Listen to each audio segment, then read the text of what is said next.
watching the station covering all of the DMV. This is DC News Now. Good afternoon. Thank you for joining us for the news at noon. I'm Shanika Grimshaw. It is Friday. We made it to the end of the work week. We have meteorologist David Matson joining us for the check on the forecast and what it's going to be for this weekend. So today is really nice. I feel like this is the first day we actually see some sun, Damon. I mean, consistent sunshine, right, Shanika? We've earned it. We've earned it after how cloudy the week has been. And yeah, at times we saw a little bit of the wind and some of those impacts from Hurricane Erin passing by. At this point, though, the last little edge of Hurricane Erin can barely be seen on our map as it continues off to the north and east. And look what is coming in its place. High pressure is funneling down from Canada, and it is about as clear as it can get. Now, we do still have some leftover clouds over some of our higher terrain in western Maryland, parts of West Virginia, especially west of I-81. But that's the exception. Many more of us are seeing a lot more of that sunshine. Now, there is still going to be, unfortunately, some tidal coastal impacts from Erin churning up all the water just offshore. We do have coastal flood warnings in Anne Arundel County, coastal flood advisories as well in other parts of southern Maryland up into DC along the tidal Potomac and Chesapeake Bay. Today, tomorrow, all the way through Sunday morning, there will be occasional coastal flooding due to that high tide cycle. So that is just something you want to keep in mind if you are going to head over toward the Chesapeake or parts of the Delmarva coast this weekend. Otherwise, though, fantastic. Sunny skies. We're back into the 80s. And oh, by the way, there is not going to be a lot of humidity out there, folks. So downright gorgeous today. Can we keep this going throughout the entire weekend? We'll have a full look at your forecast coming up in just a bit. All right, Damon, thank you. Happening now, federal agents raided the home of President Trump's former national security advisor, John Bolton, in Bethesda. Just before 7 this morning, FBI Director Kash Patel wrote on his X page, "No one is above the law." Now, he wrote that just before the news broke out about the raid. This is all related to allegations to Bolton possessing classified documents. Officials say Bolton has been cooperative and is not in custody. President Donald Trump speaking on the raid today. Mr. President, have you been briefed on the FBI raid on John Bolton? No, I don't know about it. I saw it on television this morning. I'm not a fan of John Bolton. He's a real sort of a lowlife. When I hired him, he served a good purpose because, as you know, he was one of the people that forced Bush to do the ridiculous bombings in the Middle East. Bolton, he wants to always kill people, and he's very bad at what he does. But he worked out great for me because every time he doesn't talk, he's like a veryquiet person. We've reached out to the FBI for updates, but haven't heard back just yet. And breaking news, Defense Secretary Pete Hegseth has ordered National Guard troops to be armed. No other details have been released, including as to why the change. This is a different tone after the Pentagon and Army said troops would not carry weapons. It comes as nearly 1,900 troops are stationed across the city. Now, we've reached out to city leaders for comment, but have not heard back just yet.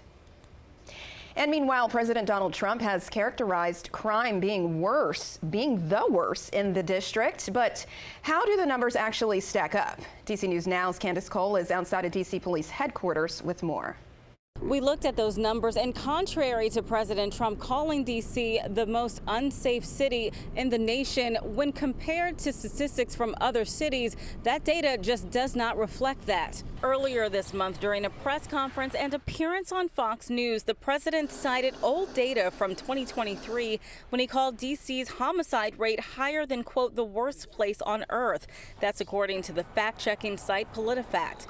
This week, 6 Republican-led states sent National Guard troops to D.C. to bolster Trump's policing takeover, and the data shows cities in those states had worse or comparable rates of violent crime last year. According to FBI crime data, D.C., which has a population of just over 702,000 people, reported 6,502 incidents of violent crime last year. But look at that compared to cities in Tennessee. Memphis, with a population of just over 630 13,000 people, reported over 15,000 violent crime incidents, and Nashville, with just under 700,000 people, reported 7,857 incidents of violent crime, both higher than the district. Cleveland, Ohio, with its population of nearly 363,000 people, reported 5,663 incidents last year, and Columbia, South Carolina, reported just over 1,100 incidents with its population of about 144,000.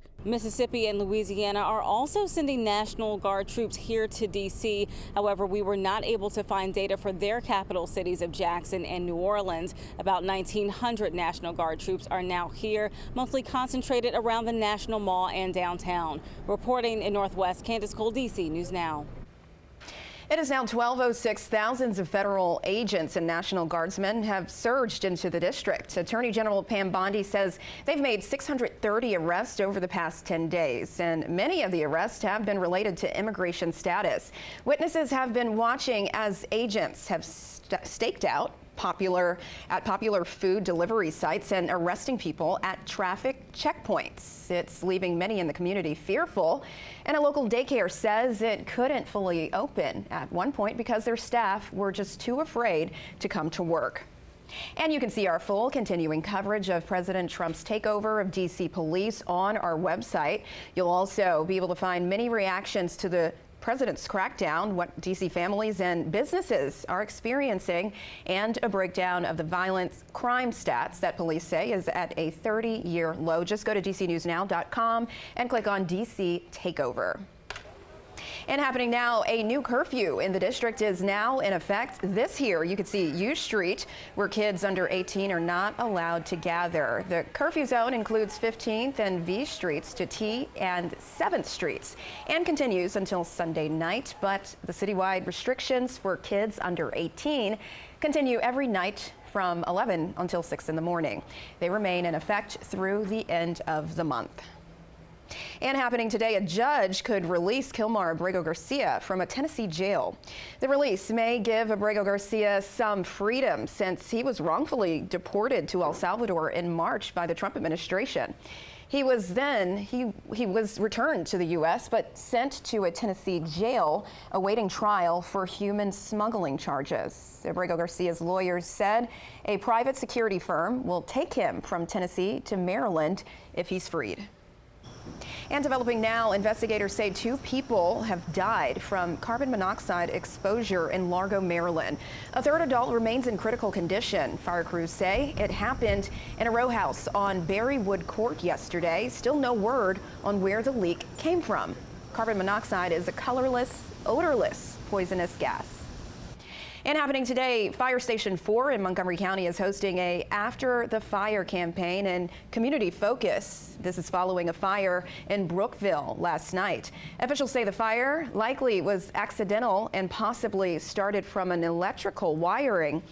And crews will be in the community to discuss electrical safety, fire prevention, and checking smoke alarms. The campaign goes from 3 to 4:30 in Brookville. No injuries were reported in last night's fire. And developing now, a suspected drunk driver rams a Maryland State Trooper's cruiser, causing a chain reaction crash, pinning the trooper between cars. Now, this was on the inner loop of 495 and College Park Thursday. You can see the damaged cruiser right there. Investigators say when a trooper was pulled over on the side to conduct a traffic stop, a second trooper drove up to help, parking his cruiser behind the first. And that's when a suspect slammed into the rear cruiser and then pinning a trooper to the first car. He was able to free himself and has since been released from the hospital. Police say they've arrested Damian Haman, who's facing a list of charges including DUI and reckless driving.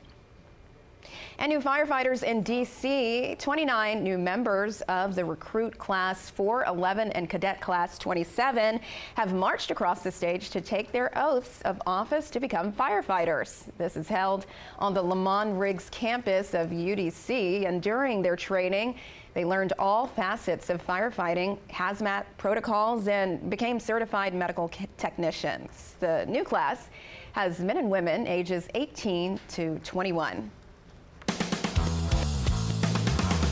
If you blinked, you may have missed the Washington Commanders 2025 training camp, which is now officially in the books. DC News Now's Alex Flum has a story from the team's final practice of camp in Ashburn.